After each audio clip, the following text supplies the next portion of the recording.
I'm United States Senator Lamar Alexander. This is the season for high school graduations, and more than 2 million of those graduating are going to college. Both Republicans and Democrats agree that college is the surest ticket to a middle class, and we want to help by making it simpler and smarter to get a student loan. That's why the Republican House of Representatives has passed, and President Obama and Senate Republicans agree on the same idea: a permanent solution to all student loan interest rates before some automatically rise on July 1st. The idea is to allow the market to set interest rates. It's fair to students and fair to taxpayers. Now, some Senate Democrats want a short-term political fix that'll only benefit 40% of new student loans, but they stand alone. Between now and the end of the month, Senate Republicans will work hard with the President and with the House to produce an agreement that ensures all student borrowers benefit from today's low interest rates.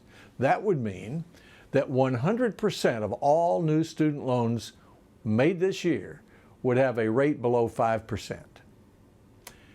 We may be in agreement on student loans, but we have a major disagreement about who should be in charge of our 100,000 public schools that educate 50 million American children.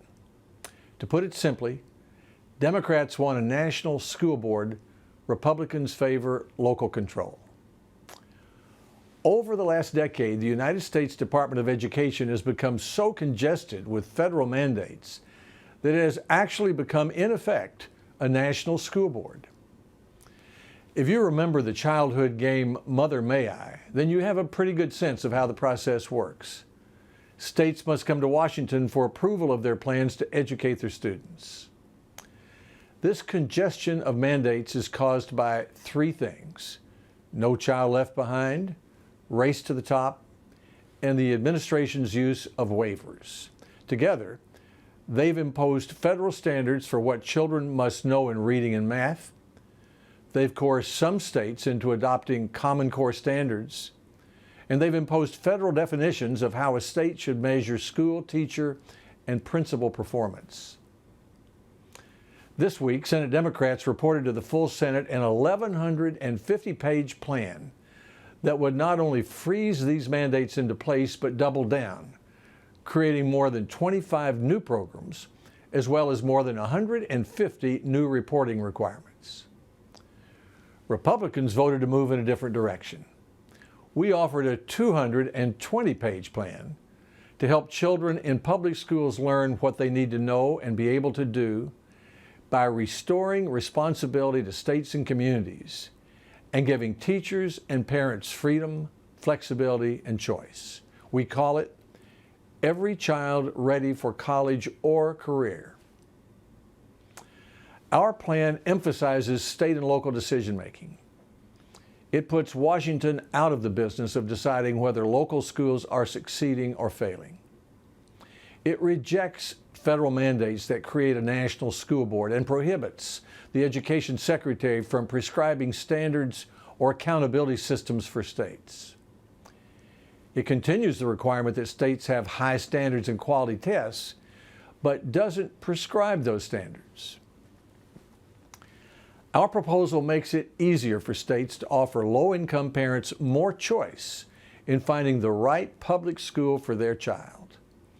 And it gives teachers and principals more freedom by encouraging the expansion and replication of successful charter schools. It encourages states to create teacher and principal evaluation programs free of federal mandates and offers states flexibility in spending federal education dollars while cutting waste. This is not a proposal just for Republicans. We believe this proposal represents the views and will attract the support of governors leading the charge for education reform, teachers who value the freedom to teach, parents who want more choices for their children, and state legislators who are working for better schools. The Democratic proposal establishes a national school board. What such a proposal really says is they don't trust parents, and they don't trust classroom teachers, and they don't trust states to care about and help educate their children. And they want someone in Washington to do it for them. We completely reject that. Our proposal places responsibility for helping our children learn squarely where it ought to be on states and communities, and it does that by giving teachers and parents more freedom, more flexibility, and more choice.